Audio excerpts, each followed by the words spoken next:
आइए जानते हैं बिहार के हर क्षेत्र की फटाफट 25 बड़ी खबरों को केवल 10 मिनट में। साथ ही आज इस वीडियो में हम लोग जानेंगे कि गरीबों के लिए सरकार ने कौन कौन सी योजनाओं का शिलान्यास किया है और साथ ही किसानों को कब से 6,000 खाते में आएगा। सब कुछ आज के इस वीडियो के माध्यम से जानेंगे और साथ ही जानेंगे कि स्कूल कब से खुलेगा। तो चैनल पर पहली बार आए हैं तो वीडियो को लाइक करके चैनल को सब्सक्राइब जरूर कर दें और आप वीडियो कहां से देख रहे हैं कमेंट बॉक्स में जरूर बताएं। दरभंगा राजघराने की महारानी का निधन। दरभंगा राजघराने से एक दुखद खबर सामने आई है। दरभंगा राज परिवार की महारानी कामसुंदरी देवी का आज 96 वर्ष की उम्र में निधन हो गया। वे दरभंगा महाराज कामेश्वर सिंह की तीसरी पत्नी थी। उनके निधन से दरभंगा ही नहीं बल्कि पूरे बिहार में शोक की लहर है।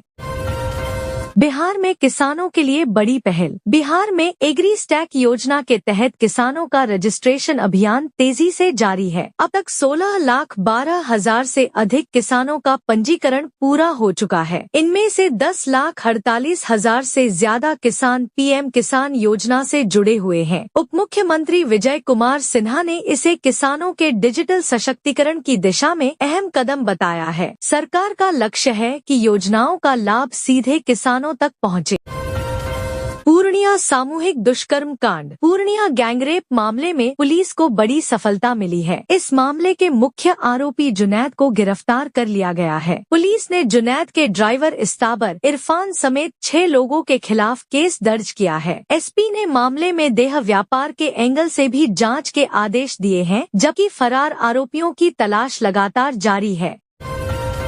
मरीज को बंधक बनाकर वसूली का सनसनीखेज मामला। मुंगेर के नेशनल अस्पताल पर गंभीर आरोप लगे हैं। आरोप है कि मरीज का पैर काटने के बाद तीमारदारों को बंधक बनाकर पैसों की वसूली की गई। प्रशासनिक जांच में कई गंभीर खामियां सामने आई हैं। इसके बाद डीएम ने अस्पताल का निबंधन रद्द करने की अनुशंसा की है और अस्पताल प्रबंधन को कारण बताओ नोटिस जारी किया गया है।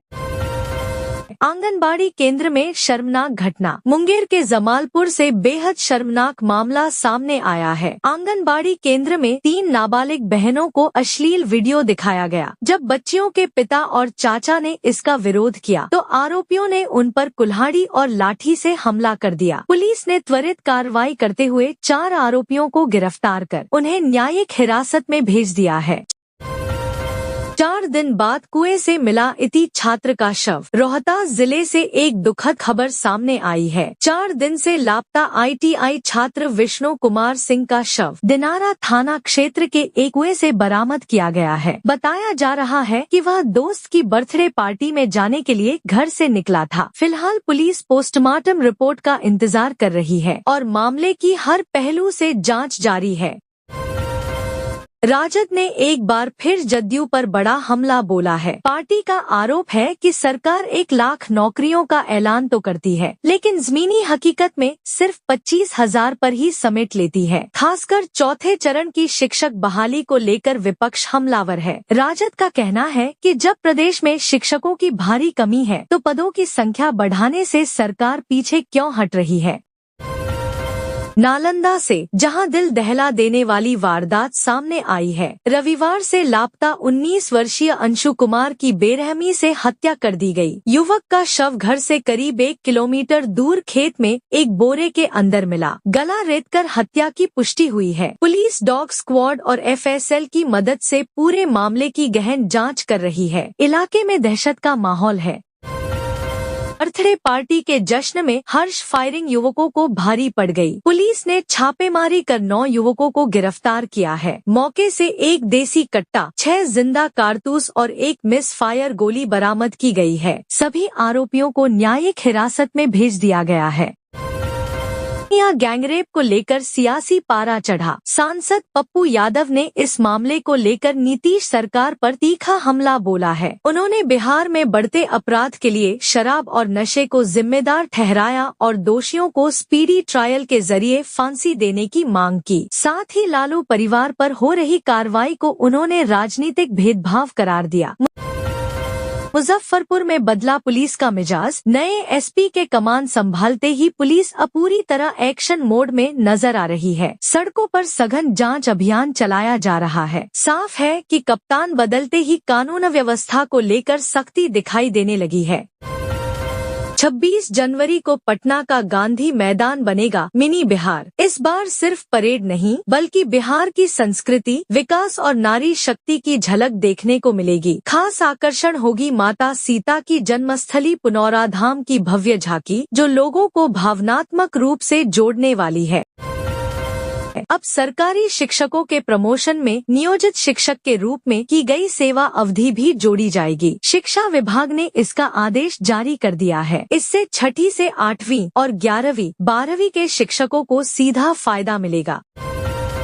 पीएम आवास योजना से जुड़ी अहम खबरें। मुजफ्फरपुर में प्रधानमंत्री ग्रामीण आवास योजना के लाभार्थियों का वेरिफिकेशन 15 जनवरी तक पूरा किया जाएगा। गलत नामों को सूची से हटाने के लिए डीडीसी ने बीडीओ को तेजी से काम करने के निर्देश दिए हैं।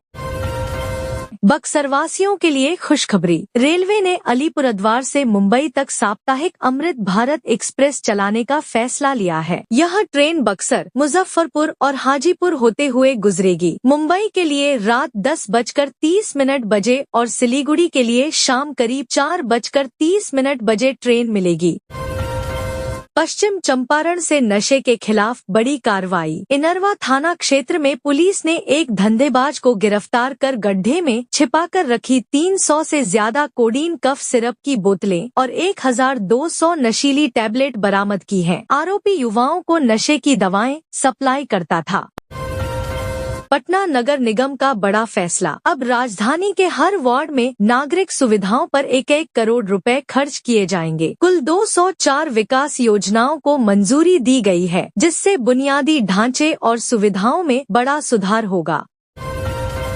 देश और बिहार से जुड़ी बड़ी और अहम खबरों के साथ शुरुआत करते हैं। देश की पहली वंदे भारत स्लीपर ट्रेन अब हकीकत बनने जा रही है। 17 जनवरी से एनएफ रेलवे देश की पहली वंदे भारत स्लीपर ट्रेन का संचालन शुरू करेगा। यह अत्याधुनिक ट्रेन कामाख्या से हावड़ा के बीच चलेगी और कटिहार मंडल से होकर गुजरेगी, जिससे बिहार के यात्रियों को सीधा फायदा मिलेगा। प्रधानमंत्री नरेंद्र मोदी 17 और 18 जनवरी को इस ट्रेन समेत कई नई ट्रेनों का शुभारंभ करेंगे। 160 किलोमीटर प्रति घंटे की रफ्तार, विश्वस्तरीय सुविधाएं और स्लीपर कोच। यह ट्रेन लंबी दूरी की यात्रा को पहले से कहीं ज्यादा आरामदायक और सुरक्षित बना देगी।